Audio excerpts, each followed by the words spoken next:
قرآن نه دی چا په خوب جوړ شوی دی، نه دی چا د قلم په کش جوړ شوی دی. په دې باندې زما او ستا پلار او نیکه خپلې ځوانۍ لارې ټول د ډېر خان په جیلونو کې تېرې کړي، جایدادونه یې ضبط کړي. پولیس خدمتګارو په کورونو باندې پولیس دننه ورغی. زموږ د خویندو میندو بېعزتۍ وشوې. زموږ د خدایي خدمتګارو د کورونو اسبابونه به یې راغستل، بړستل یې ګولیانې په لاره کې به یې سوځول د هغوی د کورونو مخې ته. دا تاریخ دی.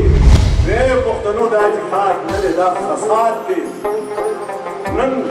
ورته فساد د پاکستان په اسمبلۍ کې ورته فساد ویلی شي، په 40 کاله مخکې پښتنو مشرانو ورته فساد ویلی. د نن نه کال 82 کې باچا خان بابا دلته راغلی و دې صوابۍ ته، او په دې ټولو کلو کې موږ په ویل چیر باندې ګرځولی وو. جناح صاحب ته وویل چې جناح صاحب हम पाकिस्तान हम हिंदुस्तान के तकसीम के मुखालिफ थे, लेकिन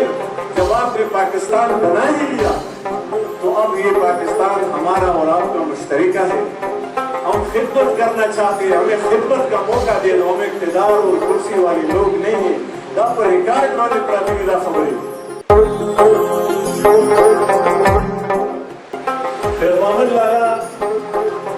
ډېرې خبرې نه کوو. موږ به ډېرې خبرې د ډاکټر خان نه اورو، د شمس ګنیري نه به اورو، د ګران منظور جان نه به خبرې اورو. زه د یو کوربه په حیثیت زه یو دوه مختصر خبرې کوم. خبره دا ده چې موږ په دې ریاست پاکستان کې د امن طلبګار صرف پښتانه دي. موږ جنګونه کړي دي، موږ د جنګونو ستړي خلک دي. موږ د زرګونو کالو راځي، موږ په جنګونو ستړي کړو، خو موږ جنګونه د خپلې خاورې د خپل وطن لپاره کړي دي. د دې اباسین او د دې هنډ ټوکر د سکندر اعظم نه راواخله تر اکبر باچا پورې، تر سیکانو پورې چې څوک راغلي دي. زموږ د دې علاقې زموږ پلرونو نیکونو زموږ مشرانو د دې خاورې او د دې وطن د ناموس لپاره جګړې کوي. زموږ دا دې د خوا کې کاکو خان بابا په دې کالودیو کې په دغه امبېله کې د مغولو لښکر دومره خراب بیرمل جرنیل دلته مړ کړه د مغولو، او 40 کاله وشو چې موږ باندې داسې یو جنګ راتپلی شوی دی چې زموږ د جنګ نه دی، موږ خو خپل جنګونه کړي دي. دا جنګ په موږ راتپلی شوی جنګ د 40 کاله وشو چې د دې ملک یو بېخونده جرنیل ضیاء الحق زموږ د پښتنو په وطن یو داسې جنګ راتپلی دی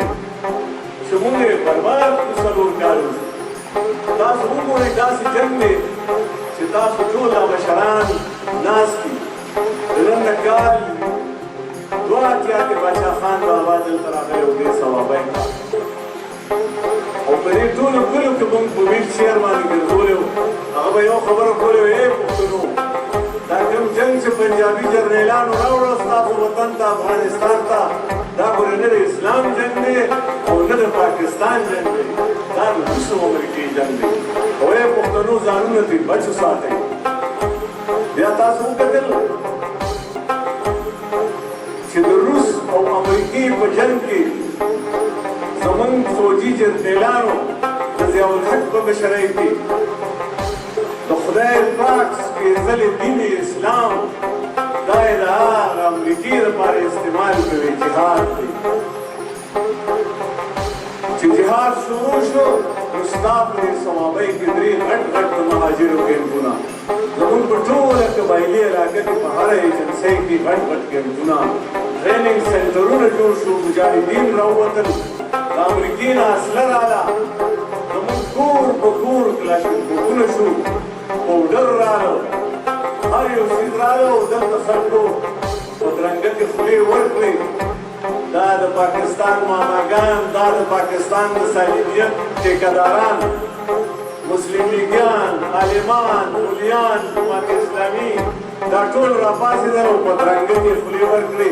په دغه وخت کې یو سړی راپاڅېد په دې ټولو پښتنو خوا کې هېڅ چا غږ نه شو کولی.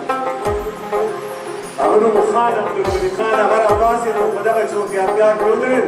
ویې پښتنو دا جهاد نه دی، دا فساد دی. نن فساد د پاکستان په اسمبلی کې ورته فساد ویل چې په څلوېښت کاله مخکې پښتنو مشرانو ورته چې فساد ویل هغه جهاد څه وکړو زموږ جنازې په بمونو والوتې زموږ په زرګونو سکولونه د ماشومانو په بمونو والوتل زموږ بازارونه په بمونو والوتل او دا یې لاسه کې چې هغه F-16 جیزونه چې موږ د هندوانو لپاره اخیستي دي په ډېرو کروڑونو پیسو هغه F-16 جیزونه په وزیرستان کې وو په باجوړ کې وو په کورمه کې وو په ورکزو کې وو په خیبر کې استعمال شو زموږ په کوم په هندوی بمباري نه ده کړې په موږ بمباري وشو او دا پښتون وطن دومره بې حسه شوي یو موږ دومره ناخبره یو موږ ګوره د خپل وطن نه ناخبره یو موږ د خپل ځان نه ناخبره یو موږ یو تاریخ لرو موږ د احمدشاه بابا بچي ځان ته وایو موږ د شیرشاه بابا بچي ځان ته وایو موږ د باچا خان بابا بچي ځان ته وایو نن دا وګورئ دا سړی چې نن د چا په یاد کې موږ راغونډ شوي یو دا د دې صوابۍ ضلعې د شوي کلي د داسې یو کورنۍ سره تعلق لري چې د ده پلار او نیکه د ده ترونو د ده د کلي خدای خدمتګارو د ده د طبیع خدای خدمتګارو جیلونه ستړي کړي دي جایدادونه یې ضبط شوي مرګونه یې کړي دي خپله پکې مړه شوي دي او فیض محمد لالا لکه د یو ملنګ په حیثیت باندې په دې ټوله ضلع کې بهر کلي ته تللی دی نن د هغه په یاد کې دا په کار راغی که مونږ پښتانه وې که مونږ حس وې مونږ د خپل وطن نه خبر وې مونږ د خپل تاریخ نه خبر وې مونږ د خپلو شتمنو نه خبر وې مونږ د خپلو دولتونو نه خبر وې مونږ د خپلو قسمتونو نه خبر وې مونږ د خپلو ارمانونو نه خبر وې دا نه چې دلته ځای نه و زه هر ځای ملګرو ته دا خبره کوم زه یو خبره کوم یا دا خبرې بس کوم چې دا ولې داسې وشو دا ولې موږ دومره ناخبره یو دا ولې موږ دومره بې خونده یو دا ولې موږ دومره د ځان نه یو خبر دا ولې موږ دومره د خپل قام نه یو خبر وجه څه ده وجه دا ده چې دا پاکستاني ریاست دا داسې ریاست دی چې موږ چا د دې د جوړښت نه یو خبر کړو دا څنګه جوړ شوی دی موږ د انګریز خلاف خلک وایي موږ درله پاکستان جوړ کړی موږ له هېڅ چا پاکستان نه دی جوړ کړی موږ په دې وطن کې قربانۍ ورکړي دي موږ شهیدان ورکړي دي موږ ګمبرۍ ډکې کړي دي موږ د ټکر کربلا زموږ مشران لوېدلي د انګریزانو په وخت کې موږ د عاطفینو د سپین تنګي کې موږ وینه ورکړې ده موږ په میروز ډېرۍ کې د ستر باچا خان بابا پختۍ ماتې شوي دي موږ د پښتنو د یو آزاد وطن دپاره جدوجہد کړو زموږ مشرانو خدای خدمتګارانو خو د خدای پاک د سپېڅلي دین په نوم باندې زموږ د هویت زموږ د ازادۍ زموږ د خپلواکۍ قافلې لوټ کړه په سن 47 دوی پاکستان جوړو اسلام دوی موږ ځان له جدا مملکت جوړو دوی موږ دا خبرې د کور غواړي په دې خبرو به دا ځوانان د کور غواړي بله لار موږ دوی موږ پاکستان جوړو زور سلینګې پاکستان موږ پاکستان جوړو موږ هندوانو سره نه اوسو د هندوانو د ټولو مشرو حکومتونه کړي دا هندوستان ټول عمر زموږ د مشرانو د پښو د لاندې پاتې شوی دی په سلونو کاله کې موږ حکومت ته راغلو کاله پورې کړی دی دوی پاکستان جوړو او د اسلام د سپېڅلي دین په نوم باندې داسې یو پراپیګنډه خوره کړه چې زموږ د هغه د خپلواکۍ د خدای خدمتګار تحریک په ملا کې چاړه ومنډله او پاکستان یې جوړ کړ خو تاسو وګورئ چې موږ د کوم بابا بچي موږ د څومره لوی بابا بچي د فخر افغان باچا خان بابا بچي هغه په زخمي زړه 30 کاله مبارزې کړې وه 30 کاله د هغه ملګرو خپلې ځوانۍ د ایوبونو پر ډیایي خان د جیلونو شاته د انګریز په حکومت کې تېرې کړې وې په دې صوابۍ کې په دې تولندۍ کې په دې شور کې په دې ډاګۍ کې په دې کاظمخان کې په هره کوڅه کې زموږ داسې پلرونه او نیکونه مشران چې 15 کاله 10 کاله دا خو هر خدای خدمتګار تېر کړی چې پاکستان یې د پاسه راوستوي پاکستان جوړو چې جوړ یې کړو نو بیا هم زموږ دومره لوی باباو هغه په دې وطن او په دې قام دومره مین و چې دا قام یې جنګونه دا دلته کې تشدد کول نه غوښتل نو هغه لاړ خوږ زړه کراچۍ ته او د پاکستان با انسان سنډۍ پورې او جناح صاحب ته وویل چې جناح صاحب हम पाकिस्तान हम हिंदुस्तान के तकसीम के मुखालिफ थे लेकिन जब आपने पाकिस्तान बना ही लिया तो अब ये पाकिस्तान हमारा और आपका मुश्तरका है हम खिदमत करना चाहते हैं हमें खिदमत का मौका दे दो हम इक़्तिदार और कुर्सी वाले लोग नहीं हैं तब पर रिकॉर्ड वाले प्रतिनिधि खबरें मुझे बादशाह खान बाबा ने हाल मरा रहे सन 1948 की नौजवान दी जाए तो दोनों की हाई अक्सरियत आग बैरिस्टर जनाह से आग ईमानदार जनाह से जमन दोनों की हाई अक्सरियत हुकूमत को डॉक्टर खान साहब सलवीख मेंबरानों और सलूर देश मेंबरानों को एक मगारू आग हुकूमत मात को और बे कानूना बे आईना बे दस्तूरा बे तरीके तो बेखबर खारी वकील कश्मीरी करीम खान غير هاوس او غير دي زي وزير اعلى صرف وزير اعلى ينقروا اگر عباسي او زمون په دې ثوابي مردان اشتغل په خبر بخار بنو کرک لکه مروت دی خان په دې کې د رئیس مرګارو ورکو باندې پولیس دننه ورغی موږ د فین نو مین نو عزت وسو موږ د رئیس مرګارو ورونو اسبابونه به راغستل پرستري کلیانې په لاره کې د سودول لا غیر کوم دا تاریخ دی دا په دې راځو چې په کوم کلي کې دي شي په کومه کوڅه کې او په کوم چم کې دي شي دا غیر کورونو غلي وي د کمزوانو نه او د کوټونو راوغستې او په نانو کې به واړو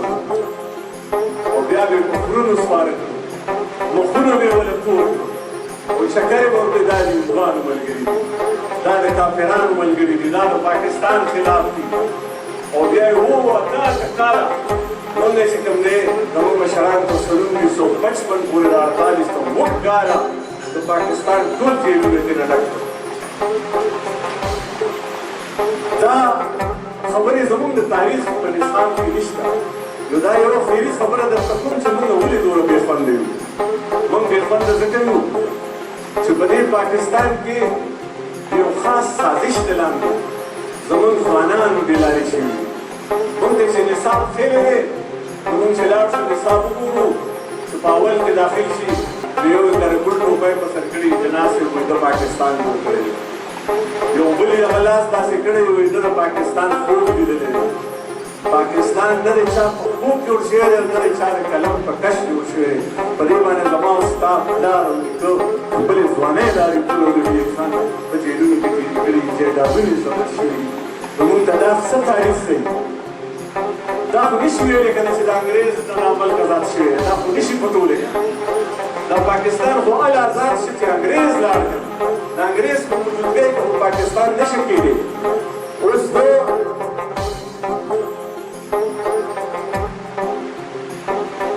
دا خبره درته کوم په آخر کې چې موږ بې خوندګري خو نه یو چې موږ ته د سکول او د کالج په کتابونو کې په نصاب کې ښیي وایي چې د انګرېز مخالفت چا کړی دی انګرېز سره چا جنګ کړی نو په هغه میرت هغه د هندوستان په هغه سر کې یو سړی ښیي وایي سلطان ټیپو انګرېزانو سره جنګ کړی موږ په سکول او په کالج کې سلطان ټیپو لیدلی بیا ورته ښیي د هغه بنګال د سر یو نواب ورته ښیي سراجالدوله وایي هغه انګرېز سره جنګ کړی هلکه سلطان ټیپو خو د خپل نوابۍ دپاره انګرېز سره جنګ کړی خو عمر خان بابا د جنګون د دې پښتون وطن د ازادۍ دپاره جنګ کړی هغه نشته تورنزو باباجي ټوپک راغستی د پیرنګي پسې هغه نشته فقیری پرې میرزالي خان ټوپک انګرېز پسې راغستی دی هغه نشته زموږ په تاریخ باچا خان بابا او د هغه ملګرو څومره اوږد سیاسي تحریک چلولی دی هغه نشته موږ د دې پاکستان تعلیمي نصاب د دې ټیکس بک بورډ موږ نه باچا خان بابا پټ کړی دی موږ نه د تورنزو باباجي پټ کړی دی موږ نه د زندون عمر خان بابا پټ کړی دی موږ نه فقیری پرې میرزالي خان پټ کړی دی نو چې کوم کام خپل مشران نه پېژني خپل تاریخ نه پېژني نو هغه به د خپل کام او د خپل وطن او د خپلې خاورې دپاره څنګه راپاسي اوس خبره دا ده زه منظور جان ته هم خبره کوم ډاکټر خان صاحب ته هم خبره کوم چې لومړۍ خبره چې څو پورې پښتون نوی نسل د خپل تاریخ نه د خپلې خاورې نه د دې پاکستان کاکا د جوړېدو نه هندوستان د تقسیم نه څو پورې د پښتنو نوی نسل نه دی خبر شوی موږ به دغسې په ورکو لارو کله یو پسې روان یو او کله به بل پسې روان یو ما خبرې لږې اوږدې کړې زه کوربه یم دا ټیم دی له ورکوم که دا خپلې خبرې فیض محمد لالا ته او د تپرزر ټولو خدای خدمتګارو چا چې د دې وطن دپاره خپلې وینې توی کړي دي د هغوی روحونو ته د صاحب شاه صابر دا یو دوه شعرونه دا لیکومه چې دا څاڅکي څاڅکي دا څاڅکي څاڅکي ټکي ټکي چې په لاره کې خوره ده دا زما مینه ده دا څاڅکي څاڅکي ټکي ټکي چې په لاره کې خوره ده